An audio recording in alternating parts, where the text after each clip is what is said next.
Thomas Gibbons and Aaron Ogden both operated steamboats between New York and New Jersey. Ogden owned a New York, Livingston, and Fulton license, while Gibbons did not. Gibbons said he did not need one because he had a federal license, which he said gave him the right to navigate all United States waters, which included the waters of New York. Ogden sued Gibbons for trespassing on New York State waters, and the New York courts upheld him. Gibbons appealed to the Supreme Court in 1820. All rise for our 7 Chief Justices. Justice Todd, Justice Duval, Justice Washington, Chief Justice Marshall, Justice Livingston, Justice Story, and Justice Johnson.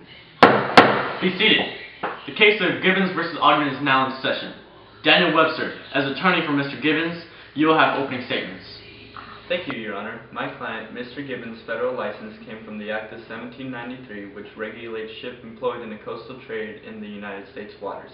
This act gave Mr. Gibbons the right to federal waters. As this is a federal law, my client's license is valid and Mr. Ogden's monopoly does not overpower it. Mr. Thomas Hammett, speaking for Mr. Ogden, you may take the floor. Your Honor, the power for the states to control their own interstate commerce has never been given to them by the federal government, but by the 10th Amendment to the United States Constitution, which states, the power not delegated to the United States by the Constitution, nor prohibited by the states, are reserved to the states respectively or to the people. The right to control their interstate commerce belongs to the states, so Mr. Ogden's monopoly is valid over Gibbons' license. Mr. Webster, for Gibbons, your response? Article 1, Section 8, Clause 3 of the Constitution states, Congress has the power to regulate commerce with foreign nations and among several states, and with the Indian tribes. According to the statement, the federal government has the power to control commerce between states in general. This means that New York cannot close off ports to all but her own citizens. She cannot refuse admission to a particular state or nation, or grant a monopoly of trade.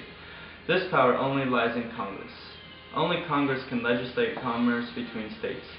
State laws, such as the New York Steamboat Act, affect commerce between states. Mr. Hammett, for Mr. Ogden, your response? It could be argued that state laws, such as this one, affect commerce between states, and this could be, to a degree, be interpreted to the true, but we do firmly argue that Congress, under the Constitution, does not have the power to interfere with these state laws. Congress has the power to regulate commerce between the states, but does not have the power to regulate commerce within the state. So monopoly was in the full rights of New York as a state, and Mr. Gibbons' federal license did not grant him access to these state waters.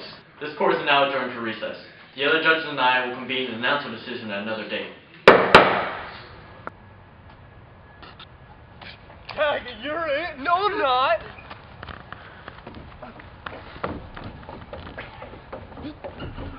I'll get you!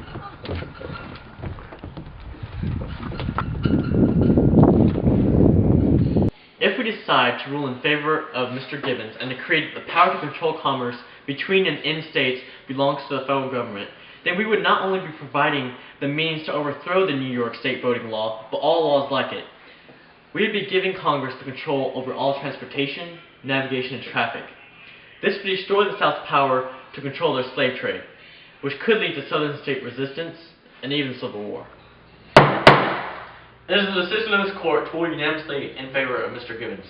Due to the fact that the Constitution gives him the right to control commerce between states to the federal government, as stated by Mr. Webster in Article 1, Section 8, Clause 3 of the Constitution. Also due to the comments made by Mr. Webster stating that state laws, such as the New York State Voting Act, affect commerce between states. This court is adjourned. In this decision, Congress now has the full power to regulate commerce with foreign nations and among the states, including interstate commerce. This decision strengthened the power of the federal government and provided a means for Congress to deal with future debates on navigation and transportation among the federal and state governments.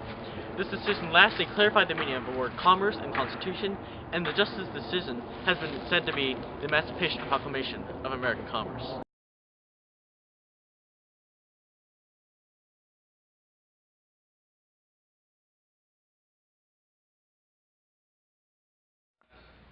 This court is adjourned.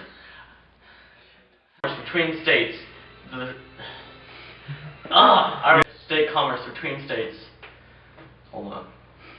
I'm trying to like do it. Ports to all but her own. I'll pause it. Steamboats that traveled.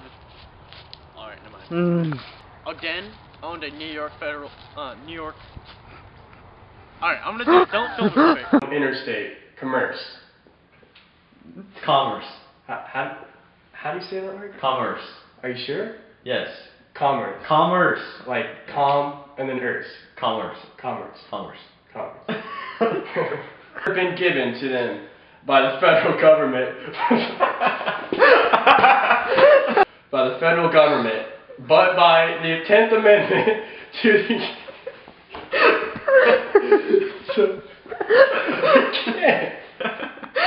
the commerce that's never been given to them by the federal government, but by the 10th Amendment to them.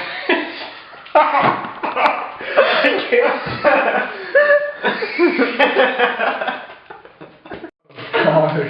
Commerce. Are you being serious? Yeah, I can't say it. Commerce. It could.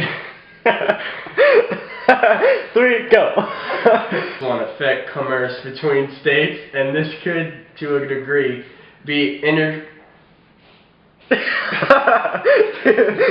You like look forward. interpreted to be the true, but we do firmly agree. to be true, but okay. Firmly agree. What? And this could be to agree with the state laws. Congress's laws. Shit, it's not a word. Interfere.